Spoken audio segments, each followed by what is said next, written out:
Salam, selamat pagi saudara sekalian yang dikasihi Tuhan Yesus Kristus. Dalam konten video singkat pagi hari ini, saya ingin sharing kepada saudara satu perumpamaan Tuhan Yesus dalam Injil Matius, yang menurut saya perumpamaan ini memiliki kekuatan yang luar biasa ya, untuk menolong para pendengarnya mengerti kerajaan Allah itu secara mendasar. Perumpamaan yang saya maksud itu adalah perumpamaan yang terdapat dalam Injil Matius pasal yang ke-13, Injil Matius pasal 13. Kita akan membaca ayat yang ke-47 sampai ayat yang ke-52. Injil Matius pasal 13 ayat 47 sampai 52 yang oleh Lembaga Alkitab Indonesia diberi judul Perumpamaan tentang Pukat. Saya akan baca nas tersebut, ditulis demikian. Demikian pula hal kerajaan surga itu seumpama pukat yang dilabuhkan di laut, lalu mengumpulkan berbagai-bagai jenis ikan. Setelah penuh, pukat itu pun diseret orang ke pantai. Lalu duduklah mereka dan mengumpulkan ikan yang baik ke dalam pasu, dan ikan yang tidak baik mereka buang. Demikianlah juga pada akhir zaman, malaikat-malaikat akan datang, memisahkan orang jahat dari orang benar. Lalu mencampakkan orang jahat ke dalam dapur api, di sanalah akan terdapat ratapan dan kertakan gigi. Mengertikah kamu semuanya itu? Mereka menjawab, ya, kami mengerti. Maka berkatalah Yesus kepada mereka, karena itu setiap ahli Taurat yang menerima pelajaran dari hal kerajaan surga ini, seumpama tuan rumah yang mengeluarkan harta yang baru dan yang lama dari perbendaharaannya. Nah, saudara sekalian yang dikasihi Tuhan Yesus Kristus, pada waktu saya membaca dan mencoba untuk memikirkan nats ini dan menemukan istilah pukat di dalam perumpamaan itu, terbayang dalam pikiran saya di dunia modern saat ini adalah benda atau sebuah kegiatan menjala ikan yang disebut pukat harimau. Saya pernah nonton video singkat itu, bagaimana kerja pukat harimau itu, dan mampu menangkap ikan dengan jumlah begitu besar, bertonton dalam sekali tarik itu.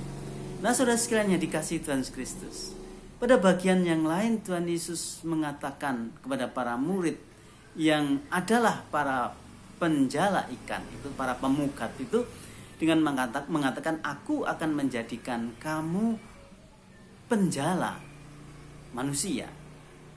Nah, sebagai seorang yang biasa dengan masalah perikanan dan sebagainya ya, dalam berbagai cara kita sering melakukan aktivitas ini ya, menangkap ikan di sungai atau di laut dan sebagainya ya.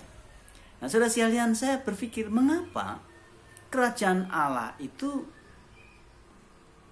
diumpamakan Tuhan Yesus dengan perumpamaan pukat gitu ya. Dan Tuhan Yesus juga mengatakan para murid dengan sebutan penjala manusia.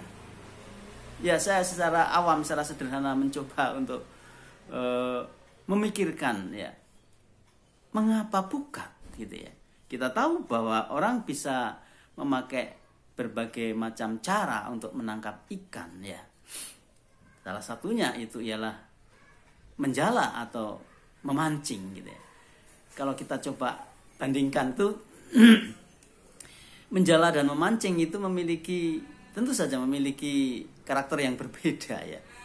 Kalau mancing ikan itu seolah-olah memang kenyataannya pemancing itu akan berusaha untuk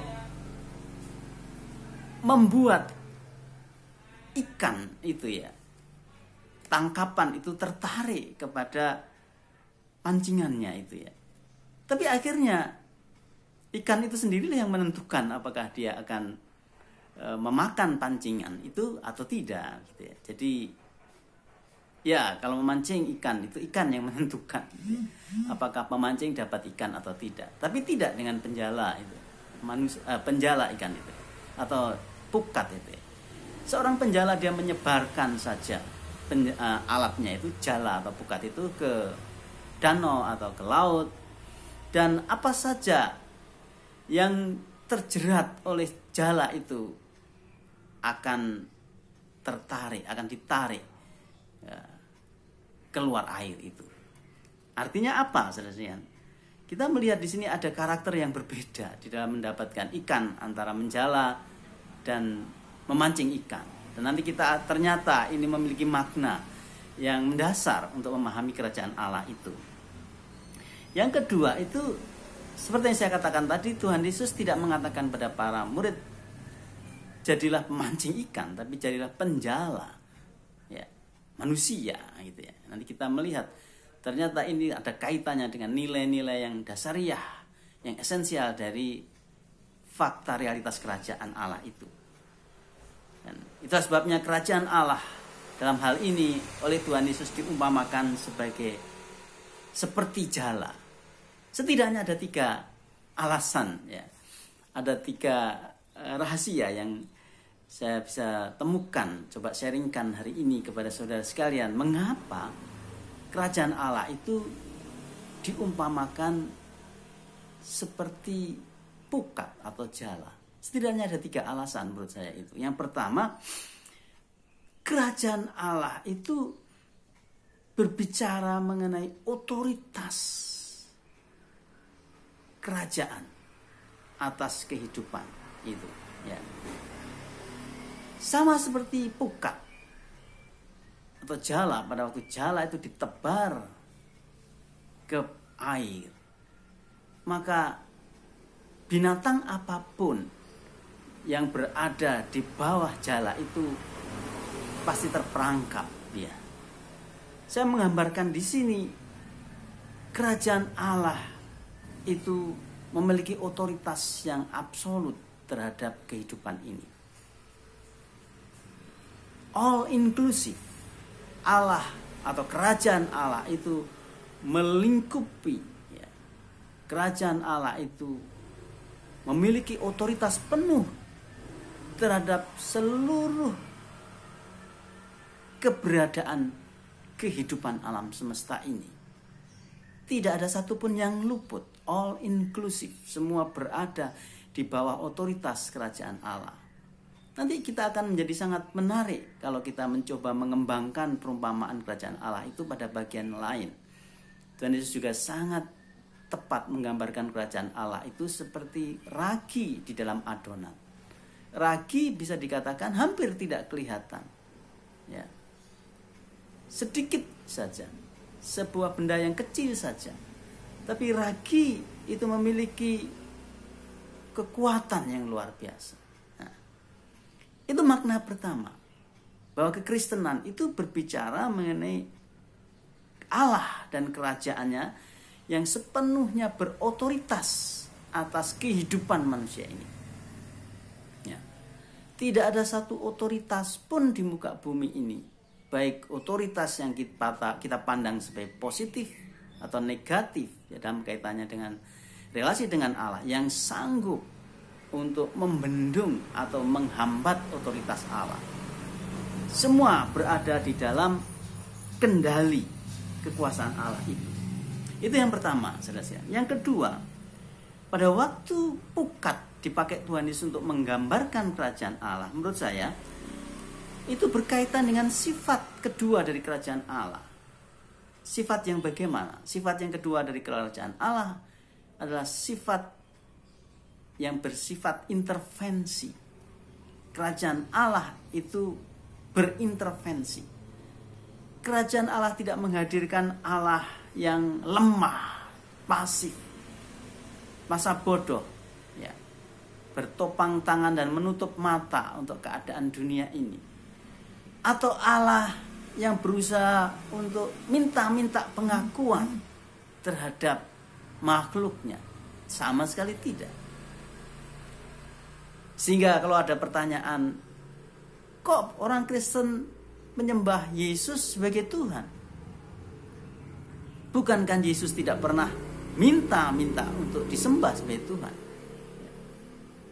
Dari rahasia ini kita menemukan jawaban itu. Bahwa kerajaan Allah itu menyatakan menghadirkan Allah yang dinamis, ya. Allah yang bukan Allah yang lemah, yang mohon-mohon, yang minta pengakuan. Tapi Allah yang digambarkan seperti sepasukan yang kuat, yang menyerbu, yang mengintervensi, ya, wilayah musuh sedemikian gagah perkasa. Itu seperti pukat. Pada waktu pukat disebarkan di atas permukaan air. Siap atau tidak siap, mau atau tidak mau, ya. Ingin atau tidak ingin. Semua binatang yang terperangkap pada pukat, dia tidak berdaya keluar daripadanya. Ini penting sekali, sifat intervensif dari kerajaan Allah ini.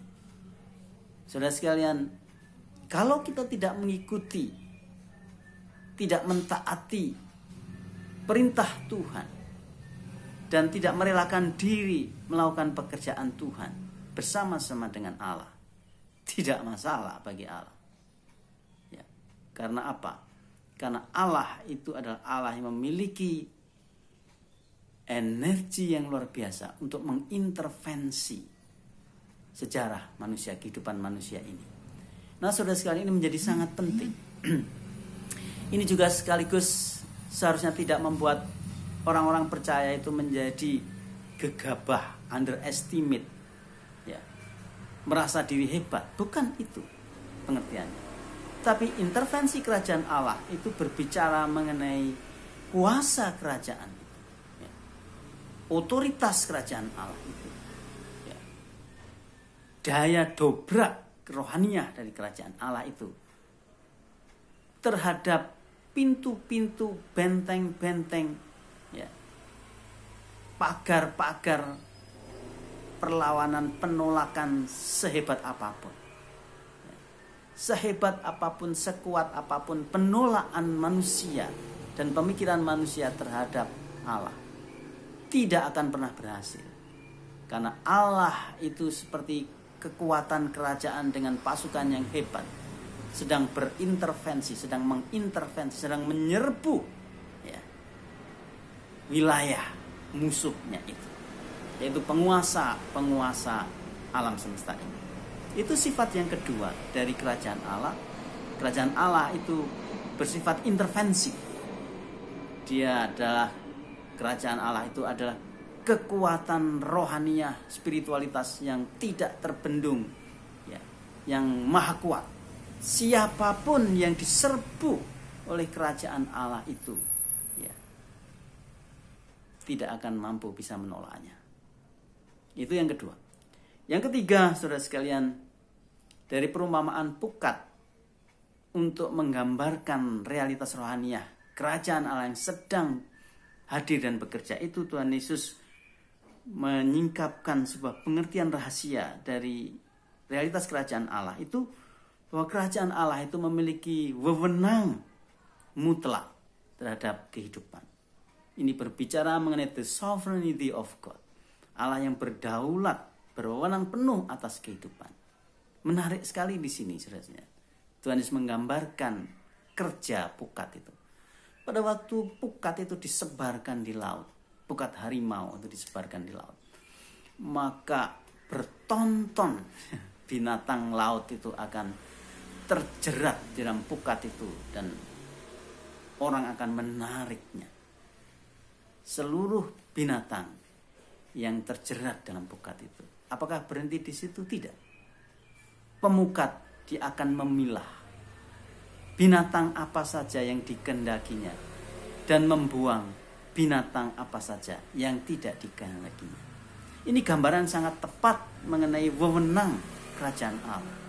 Wewenang kerajaan Allah, bahwa Allah di dalam Yesus Kristus itu Allah yang memiliki kewenangan penuh untuk menetapkan siapa saja yang akan percaya kepadanya dan siapa yang akan menolak kepadanya.